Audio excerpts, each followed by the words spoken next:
some Republicans who were sad to see George Bush go. These are congressmen. What we're going to see in this tape is Trent Franks of Arizona, Mike Pence of Indiana, and Steve King of Iowa. And some of their tributes on the House floor to George W. Bush are wonderfully comical. Let's watch. Now, Mr. Speaker, since it is January 22nd, and since we have made a great transition in this country, I feel like it's also appropriate for me tonight to say some words in tribute to one George Walker Bush. Throughout his war on terrorism and our war on terrorism, President Bush often had to walk like a knowing lion, Mr. Speaker, through the chatter of hyenas, and endure the incessant insults and thoughtless criticisms of those whose vision only reached to the selfish partisan advance of the moment. But if those critics do not devour themselves in the meantime, Mr. Speaker, someday they may face the bared teeth of an enemy that will make us all wish the lion still walked among us. Powerful. I stand here today not as a vacuous apologist for President George W. Bush. Disagree. But I come here today, among other cherished colleagues, like the gentleman from Iowa, simply to say that I truly believe that this nation owes a debt of gratitude to George W. Bush. I'm here to say thank you to President Bush for the things that he has done when he's had his steady hand on the till of leadership, and especially with our national defense. Mr. Speaker, if I could just talk to him face to face, I think I would just say something like this. I would say thank you, Mr. President, for protecting my two little babies, Joshy and Gracie. They're so cute.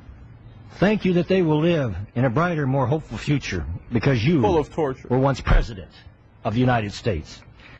And invaded And the wrong George country. W. Bush showed the courage of his convictions in defending this country, and he also showed through his fealty to his wife, through his integrity in office, the administration of what it is to provide good and decent government, and to be an example to the American people and to our families and our children. For that, we owe him a debt, and I'm pleased to rise today to pay some small amount toward that. So I want to say in conclusion, Mr. Speaker, I want the message to be echoed to President Bush. Thank you for the people in Iraq and Afghanistan, that they can go to the polls and vote and breathe free air and direct their national destiny and become our allies in this quest for freedom. The right of every man and every woman and every person to be free, the right to life that every man and every person has. And I ask, Mr. Speaker, that the President also be thanked for his stance for life and freedom. Today has been sort of a remembrance of heroes. We've talked a lot about George Bush. We've talked a lot about Abraham Lincoln. In a sense, it's so appropriate to do that on January 22nd, isn't it? Yeah, not really sure about that. Lincoln and Bush in the same sentence. Look, I get where they're coming from. I think these guys look goofy enough, especially Trent Franks from Arizona, who said the goofiest stuff in there, that they are genuine in their love of George Bush, and they really believe that he kept us safe. They seem to have, really internalized that talking point. So on the one hand, I get it. Okay, so that's their point of view, no problem.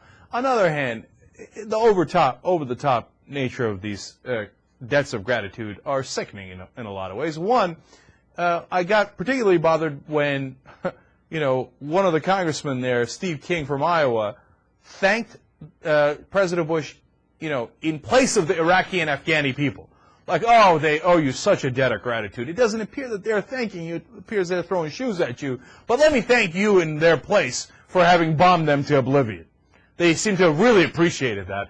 The hundreds of thousands of civilians that are killed, that were killed, God, they owe you a debt of gratitude. You really set them free. I mean, you set them free in a way, I suppose. They're not here anymore. And then I was also annoyed by Mike Pence's, you set an example for the American people. How? By committing torture, invading the wrong country, etc. No, by fealty to your wife. Yeah, you might have screwed up the country, and we might be in an economic disaster, and we might have tortured people to death, including innocent taxi driver in the Bagram Air Base. But you know what? At least you were loyal to your wife. Okay, mission accomplished. What a wonderful example to set for the American people. And then finally, Trent Franks. He was lying. I agree, he was lying. He was lying about WMD. He was lying about warrantless wiretapping. Oh, please. A lion in the woods. Was it in the woods? Was it in the jungle? Where was the lion? And you're going to want that lion back. I don't think so. And Bush is a lion. Please.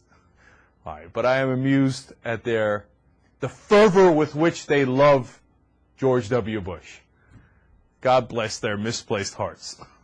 Not really, but okay, they gave it a shot.